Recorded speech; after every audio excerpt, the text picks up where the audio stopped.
আসসালামু আলাইকুম guys, welcome to my YouTube channel Tamanna food diary. তো আজকে আপনাদের সাথে শেয়ার করব আলুর ভর্তা, জাম আলু ভর্তা। আমরা তো সবাই আলুর ভর্তাটা খুবই পছন্দ করি, তো জাম আলু ভর্তা হলে তো কথাই নেই। তো চলুন কিভাবে আজকে জাম আলু ভর্তাটা করব সেটা আপনাদের সাথে শেয়ার করব। তো চুলাতে একটা কড়াই বসিয়ে দিয়েছি, এতে পরিমাণ মতো তেল দিয়ে দিলাম। তো তেলটা ভালোভাবে গরম করে নিচ্ছি। আমি আসলে কাঁচা পেঁয়াজ দিয়ে করতে চাচ্ছিলাম না, তাই একটু পেঁয়াজগুলো একটু ভেজে নিব। তো এই জন্য পেঁয়াজ কুচানোগুলো দিয়ে দিলাম কড়াইতে। তো এখন ভালোভাবে একটু ভেজে নিব। কাঁচা পেঁয়াজ দিয়েও ভালো লাগে, বাট ভাজা পেঁয়াজ দিয়ে টেস্টটা একটু ডিফারেন্ট আসে, তো তার জন্যই আর কি ভেজে নেওয়া। তো আসলে আপনারা কারা কারা আমার মতো আলুর ভর্তা পছন্দ করেন তো অবশ্যই কমেন্টে জানাবেন। আর কে কোথা থেকে দেখছেন অবশ্যই কমেন্ট করবেন। আর আমার ভিডিওটা যদি ভালো লাগে তাহলে অবশ্যই সাবস্ক্রাইব করবেন। পাশে থাকা বেল আইকনটি অবশ্যই ক্লিক দিয়ে রাখবেন, যাতে আমার নতুন কোনো ভিডিও আপলোড করার সাথে সাথে আপনারা পেয়ে যান। তো আমার পেঁয়াজগুলো ভাজা হয়ে গেছে, তো আমি এখন তেল থেকে পেঁয়াজগুলো উঠিয়ে নিব। ভালোভাবে তেল থেকে পেঁয়াজগুলো পেঁয়াজ থেকে তেলগুলো আর কি ঝরিয়ে নিতে হবে ভালোভাবে। তো পেঁয়াজগুলো ওঠানো শেষ। তো এখন চুলার আঁচটা একটু কমিয়ে দিব, কারণ শুকনো মরিচ তো ভাজতে হয় একটু কম আঁচেই, কারণ বেশি জোরে চুলার আঁচটা থাকলে পরে দেখা গেছে হয়তো শুকনো মরিচগুলো পুড়ে যায়। তো এই জন্য একদম লো হিটে আমি শুকনো মরিচগুলো ভেজে নিব। তো দেখেন গাইস, শুকনো মরিচগুলো প্রায় ভাজা শেষ, আর একটু হবে, তো নামিয়ে নিব। তবে জাম আলু ভর্তাটা কিন্তু খুবই টেস্ট হয়। যারা উত্তরবঙ্গের মানুষ আছেন তারা অবশ্যই জানেন যে জাম আলু ভর্তাটা খুবই টেস্ট, কারণ উত্তরবঙ্গের মানুষরাই কিন্তু বেশি জাম আলুটা পছন্দ করে। তো আমার কাছেও খুবই ভালো লাগে।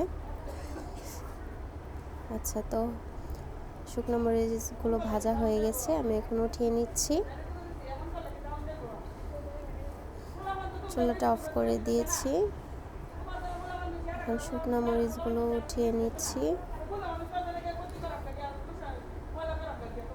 তো অবশ্যই আপনারা দেখছেন যে আসলে এতগুলো মরিচ তো আর দিব না, আসলে আমি একটু বেশি মরিচের পরিমাণটা একটু বেশি দিয়ে ফেলছিলাম, তো ওখান থেকে কিছু কমিয়ে রাখবো। তো এখন চলে আসলাম ভর্তাতে। তো এখন ভাজা পেঁয়াজগুলোতে আর শুকনো মরিচ ভাজাতে সামান্য পরিমাণ মতো একটু লবণ দিয়ে ভালোভাবে একসাথে মেখে নেব। আর শুকনো মরিচগুলো ভালোভাবে একদম গুঁড়ো করে নেব, যাতে না হয়। তো এখন হচ্ছে আমি আসলে যখন ভর্তাটা করছিলাম, তো পেঁয়াজ আর শুকনো মরিচ যখন আসলে একসাথে মাখছিলাম, তখন আমার হচ্ছে সরিষার তেল দেওয়াটা মনে ছিল না, তো ওটা স্কিপ হয়ে গেছে। তো আপনারা অবশ্যই যখন ভর্তা করবেন তখন যখন পেঁয়াজ আর মরিচটা একসাথে মাখবেন, তখন অবশ্যই চেষ্টা করবেন যাতে তেলটা ওই মুহূর্তে দিয়ে দেওয়ার জন্য। তো আমার তখন মনে ছিল না, এর জন্য আমি দিতে পারি নাই, কিন্তু পরে আমি অ্যাড করে দিয়েছি। তো আমি আলুগুলো ভালোভাবে একদম মথে নিচ্ছি, যাতে আলুগুলো গোটা গোটা না থাকে। ভালোভাবে একসাথে একদম মেখে নিচ্ছি, পেঁয়াজ আর মরিচের সাথে একদম মেখে নিচ্ছি, যাতে সবগুলো একসাথে মিশে যায়। তো অবশ্যই আমার ভিডিওটা যদি আপনাদের ভালো লেগে থাকে তাহলে আমার চ্যানেলটাকে সাবস্ক্রাইব করে দিবেন। তো এখন প্রায় হয়ে গেছে। আমি আসলে অনেকক্ষণ আগে আলুগুলো সিদ্ধ করে রেখেছিলাম, তো তাই একটু মানে হালকা হালকা একটু শক্ত হয়ে গেছিলো, তাই মানে ভর্তা করার সময় আলুগুলা হচ্ছে মানে হচ্ছিল না।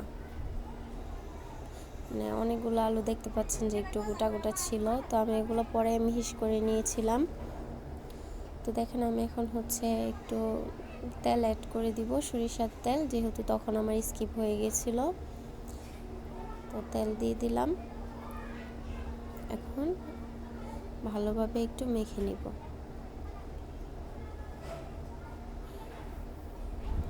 সব কিছু একসাথে ভালোভাবে মিশিয়ে নিব। আর আমার ভর্তাটা হয়ে গেছে।